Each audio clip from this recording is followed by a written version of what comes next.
to episode 3. We got some Number great 3. AI stories. They're a little bit longer today, so we're going to get right into them. Soon to be classics. Let's go. A pond. Day. Sunlight glitters on the surface of a still pond. A small green lily pad floats in the center. Frederick, a dignified, plump bullfrog, sits on the lily pad, humming. Across from him sits Bartholomew, a smaller, wide-eyed tree frog. Ribbit. You know, I was just thinking about the old story. The scorpion and the frog. It's quite profound. Oh, I love that one. The Scorpion King, right? That guy is ripped. No, not the king, just the scorpion. A normal one. It's a fable. Right. So, the Scorpion King, this big, muscle-bound guy, walks up to the river, and he's like, I need to get to the other side to fight the bad guy and save the day. No, it wasn't the Scorpion King. It was just a regular scorpion. And he wanted to ride on the frog's back because he couldn't swim. He couldn't swim? Are you sure? Because in the movie, he's like a master swordsman. He's like always fighting in the desert. Oh, I guess there aren't many rivers there. So he goes, Frog, take me across the watery divide. Yes, something like that. But the frog was hesitant. He said, how do I know you won't sting me? The famous last words. But the Scorpion King wouldn't do that. He's the hero. He needs the frog's help to get to the evil sorcerer's lair. He'd never betray him. Bartholomew, listen. The scorpion says, if I sting you, we'll both drown. It's not in my best interest. A logical choice. Very smart. He's clearly a military genius. That's why he has that whole army of scorpion men. They had great CGI for their time. So cool. Ribbit. Forget the CGI. The frog agrees to carry him. They get halfway across the river, and the scorpion stings him. Yes! The sting! That's his signature move! Did he have a cool dagger, too? And was there an explosion? I bet there was an explosion. There was no dagger and no explosion. The frog felt the poison, and as they both began to sink, the frog cried out, Why? Why would you sting me? Now we'll both drown. But why would the rock do that? That's not the moral of the story. The Scorpion King is the good guy. The scorpion's last words were, I can't help it, it's in my nature. That's the moral. Some things just can't change. Maybe it was a cool new fighting technique. He had to use it, to level up. You gotta get those experience points. Frederick just shakes his head, utterly bewildered. Bartholomew glances around the pond. Well, if you see him, tell him I'm ready to help. I'm not afraid to ferry a hero across the water, just so long as he promises not to use his scorpion sting fighting move on me. Frederick lets out a long, slow sigh and hops to a different lily pad. Are you bored with regular games? Yeah, you. The bored-looking one in the middle. Do you wish there was something else? Something that could be as fun as it is addictive? Well, wish no more, my little funny face guy. Now, there's something new. Kiddie cigs.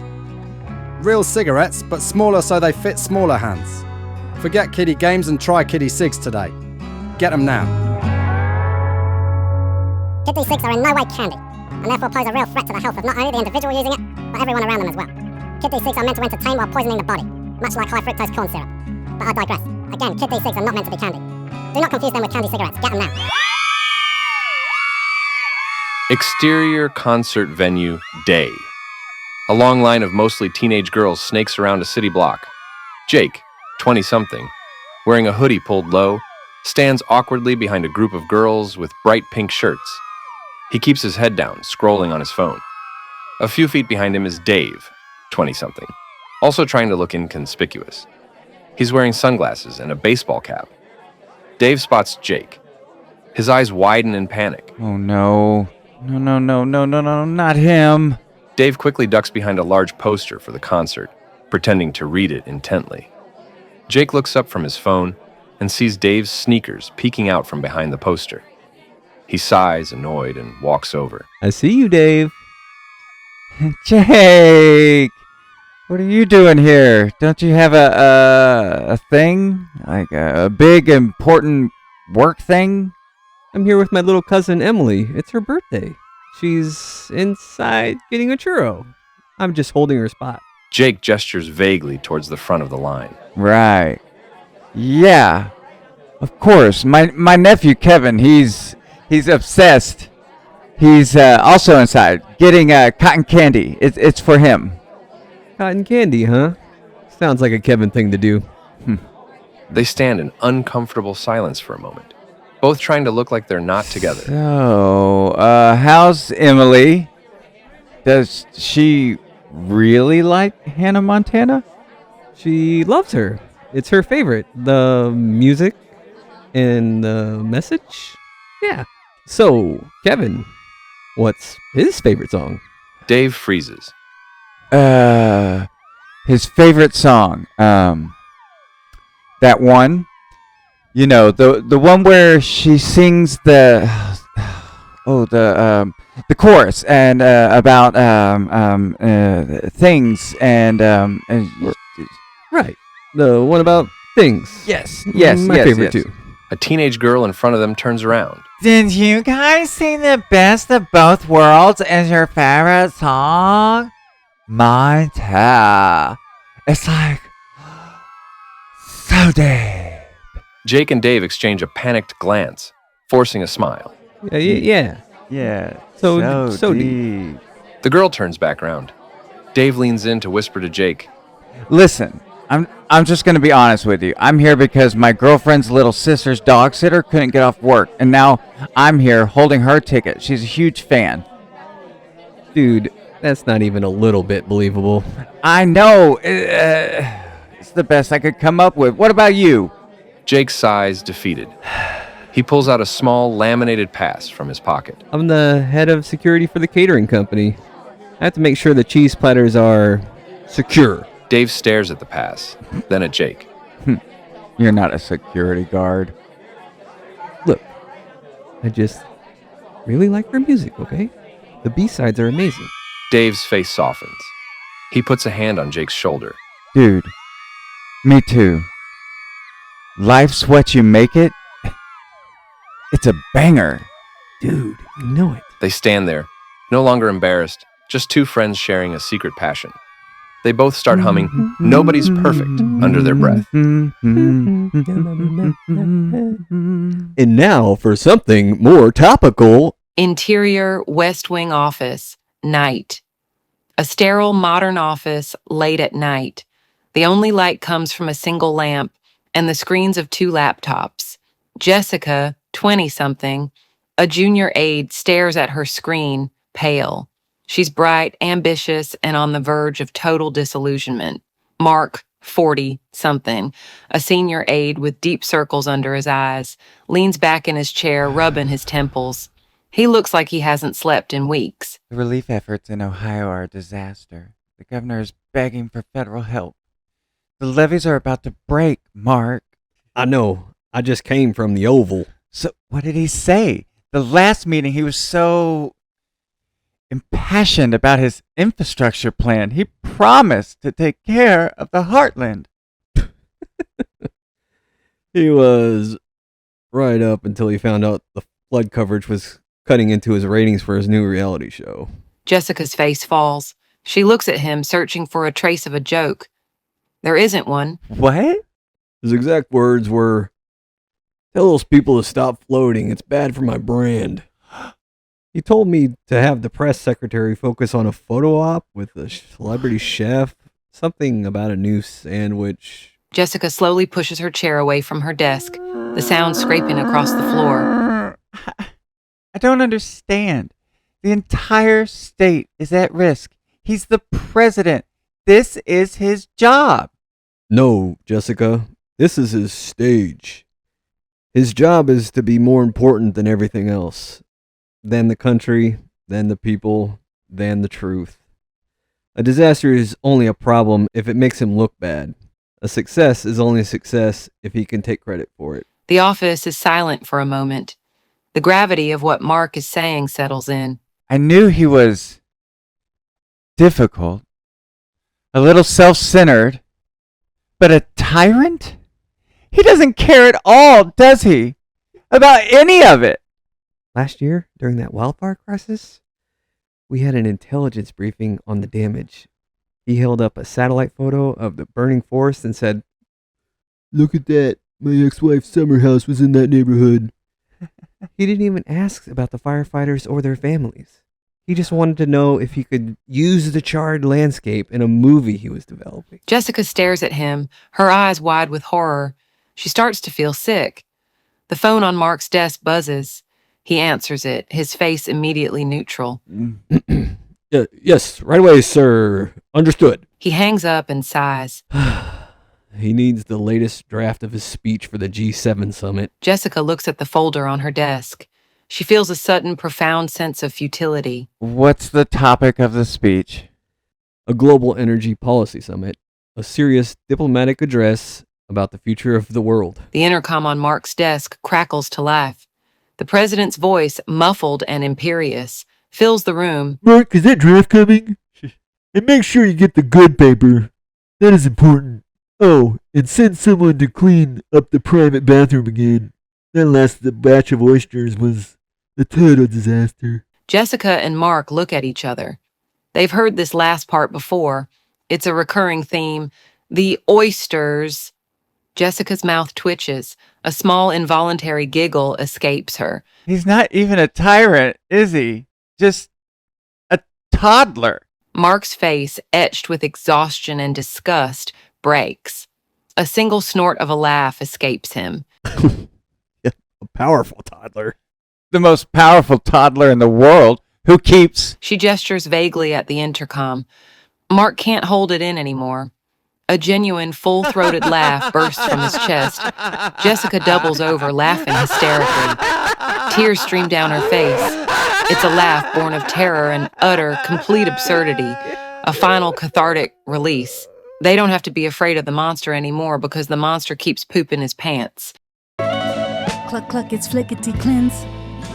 The metro area's first and only lesbian-owned chicken finger place. Get fingered at Flickety Cleanse weeknights. Single ladies eat for free. Coming soon, lick her service. Flickety Cleanse, the embodiment of feminine power in the form of breaded chicken tenders.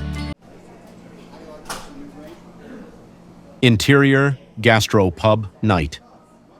A low-lit, slightly trendy pub. The murmur of conversation and clinking glasses fills the air. Leo, 30-something, handsome but with an endearing, nervous energy, sips a cocktail. Across from him sits Chase, 30-something, equally handsome but more reserved, nursing a beer. There's a small, slightly tense silence between them. So... this is a nice place. You're from the neighborhood? A few blocks over. I just moved here, actually. From Brooklyn. I'm still figuring out all the cool spots. Oh, awesome. I'm right in Chelsea. Well, not right in, closer to the park. The High Line. It's a great neighborhood. So much walking. I like walking. Good for the, He trails off, gesturing vaguely with his beer bottle. Leo laughs, a little too loud. For the walking? Exactly. They relax a little. The tension begins to melt. You seem fun, Leo. It's nice to actually have a conversation. Dating apps are a minefield. Tell me about it.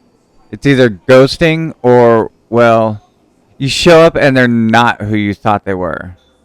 This is a pleasant surprise. Chase's smile becomes genuine. They fall into a more comfortable rhythm, talking about movies and music. I'm a big documentary guy. I just got back from a trip. I was on Fire Island for a couple of weeks. Did you ever go? Leo's eyes widen slightly. He takes a long sip of his drink. Oh, I have. Yes, I went this past summer. the 4th of July weekend. Me too. I was at the Pines with a big group. God, that weekend was a blur. There was this one party at some huge house on the hill. It was so loud. Leo puts his glass down, the clink echoing in the sudden silence of their conversation. His face is a mix of shock and dawning recognition. Yeah. I remember that house. And the loud music. Someone was playing that really specific 90s techno remix of Vogue on a loop. Exactly. And the lighting was awful. Neon purple. Everything was purple. And there was a very large inflatable flamingo in the living room. Yeah. It was wearing a tiny sombrero. Chase stops laughing. He stares at Leo, the memory solidifying into a sharp, undeniable image. His eyes go from amused to mortified. Oh my God. Yeah. You were the one that kept trying to feed the flamingo chips? I was. And you were the guy with the tattoo, the one on his... Leo gestures vaguely towards his own crotch. Yeah. The sea turtle. It's an inside joke. They stare at each other for a long moment, the polite first date facade completely shattered. The silence is thick with a different kind of tension now. Then a small choke sound escapes Leo. It's a laugh. Chase joins in, at first a little hesitant, then full-throated and loud. They're laughing hysterically, shoulders shaking. It's not the shy, polite laughter of a first date, but the honest, unhinged laughter of two people who have just been caught in the most absurd and awkward moment of their lives.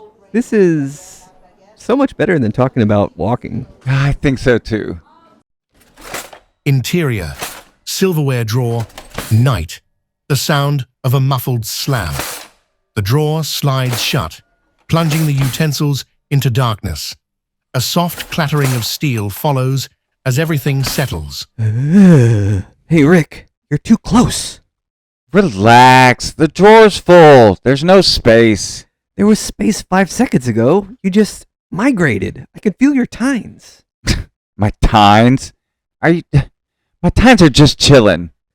Well, they're not just chilling. They're on me. You're spooning me, Rick. I'm a fork. I know you're a fork. I'm a fork.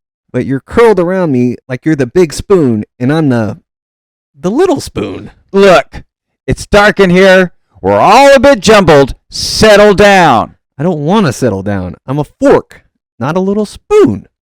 I don't want to have a bowl to curl up in. I'm sharp and angular, and I demand my personal space. A knife next to them shifts, its voice a tired, weary whisper.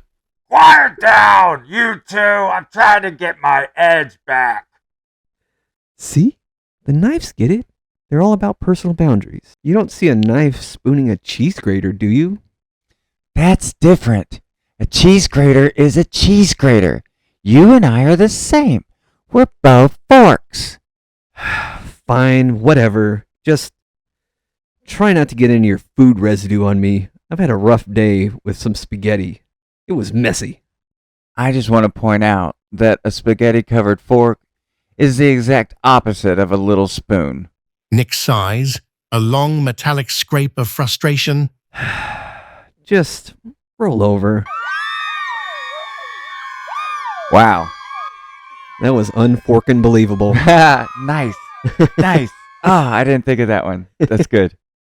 Hit the music. We're a bunch of lovable losers taking last punches, but we're still